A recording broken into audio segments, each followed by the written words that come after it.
Jumlah barang yang diminta akan semakin meningkat jika harga semakin menurun. Hal tersebut berbanding terbalik dengan kurva penawaran. Berdasarkan konsep permintaan dan penawaran, faktor-faktor di bawah ini yang akan membuat kurva bergeser ke kiri adalah yang akan membuat kurva permintaan bergeser ke kiri. Di sini kita melihat kurva permintaan, berarti berkaitan dengan sudut pandang sudut pandang konsumen, barang yang diminta atau dibeli, berarti berkaitan dengan sudut pandang konsumen. Pertama, yang A, promosi produk yang semakin baik dan menjangkau masyarakat lebih luas. Nah, di sini dengan adanya promosi yang semakin baik, menjangkau masyarakat lebih luas, itu akan meningkatkan permintaan karena semakin banyak masyarakat yang mengetahui tentang produknya. Berarti di sini menyebabkan kurva D, kurva permintaan bergeser ke kanan. Seperti kita tahu, sumbu horizontal berkaitan dengan jumlah barangnya, sumbu vertikal berkaitan dengan harganya. Sedangkan jika permintaan dia dari kiri atas ke kanan bawah. Jadi logikanya kalau misalkan dia bergeser ke kanan,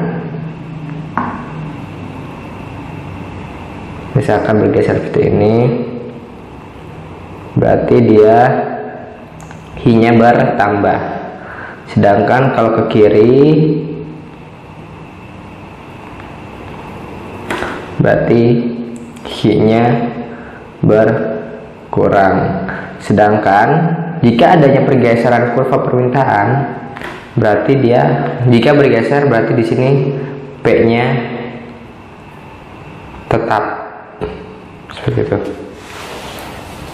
Lanjut, persaingan antar produsen yang semakin ketat. Persaingan antar produsen yang semakin ketat berarti di sini dari sudut pandang produsen atau kurva penawaran atau supply. Di sini jika produsen semakin banyak sehingga persaingannya semakin ketat, berarti secara logika seseorang atau produsen tersebut akan lebih mengurangi produk yang akan ditawarkan. Berarti di sini produk yang ditawarkan atau kurva penawarannya akan bergeser ke kiri. Jadi di sini bukan permintaan yang bergeser ke kiri, tapi penawaran, berarti salah. Jika yang A bergeser ke kanan, permintaannya bergeser ke kanan, berarti salah. Kemudian penggunaan teknologi dalam proses produksi. Kaitannya di sini adalah proses produksi. Proses produksi juga berkaitan dengan sudut pandang produsen, sehingga di sini adalah di kurva penawaran, di mana jika produsen menggunakan teknologi yang semakin maju, dia akan menggeser proses produksi yang awalnya tradisional yang kurang efisien menjadi modern, menjadi lebih efisien. Sehingga dengan penggunaan teknologi ini akan menyebabkan produksinya semakin lebih efisien, akan semakin banyak dengan biaya yang murah. Secara otomatis dengan semakin banyak yang dia bisa dihasilkan, semakin banyak yang dapat diproduksi dan juga semakin murah, maka akan menyebabkan supply atau penawarannya bergeser ke kanan, seperti itu. Kemudian menurunnya harga barang komplementer. Harga barang komplementer di sini kita seperti yang kita tahu, komplementer artinya pelengkap. Misalnya seperti ini, kita biasa minum teh manis, minum teh menggunakan gula.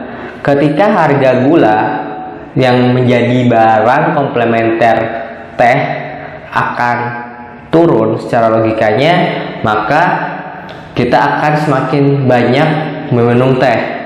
Berarti di sini kurva permintaannya akan bergeser ke kanan. Sehingga jika misalkan harga gulanya turun, contohnya, itu akan membuat kurva permintaan teh akan semakin naik karena harga gulanya turun, sehingga kita akan lebih banyak mengonsumsi teh, seperti itu hubungannya. Sehingga kurva demand atau permintaannya akan bergeser ke kanan, berarti di sini salah. Kalau yang C tadi kurva penawaran bergeser ke kanan juga salah. Kemudian yang E, bertambah banyaknya jenis barang substitusi. Nah, kalau tadi komplementer, sekarang substitusi. Substitusi katanya adalah barang pengganti. Contohnya, untuk minum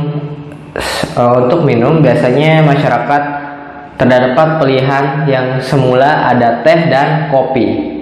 Kemudian bertambah menjadi ada teh, ada kopi, ada soft drink, kemudian ada es krim, sehingga terjadi pemecahan permintaan atau pemecahan kuantitas barang yang diminta. Sehingga dengan adanya pemecahan suatu barang yang diminta yang sama-sama barang itu adalah barang substitusi atau pengganti, maka suatu barang tersebut permintaannya akan menurun. Karena apa? Karena terpecah ke barang substitusi yang lain yang bertambah banyak jenisnya. Di sini konsumen menjadi lebih banyak jenis untuk memilih, sehingga pilihannya yang awalnya 2, misalkan dari 100 orang konsumen itu memilih ada 2 pilihan, ada teh dan kopi.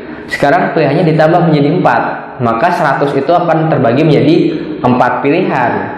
Sehingga yang semula permintaan suatu barang, misalkan teh katakanlah, itu awalnya hanya bersaing dengan kopi, permintaan teh ini akan bersaing dengan kopi, soft drink, dan es krim, contohnya seperti itu. Maka akan menyebabkan dia berkurang permintaannya. Maka di sini D-nya atau permintaannya akan bergeser ke kiri seperti itu. Berarti yang E.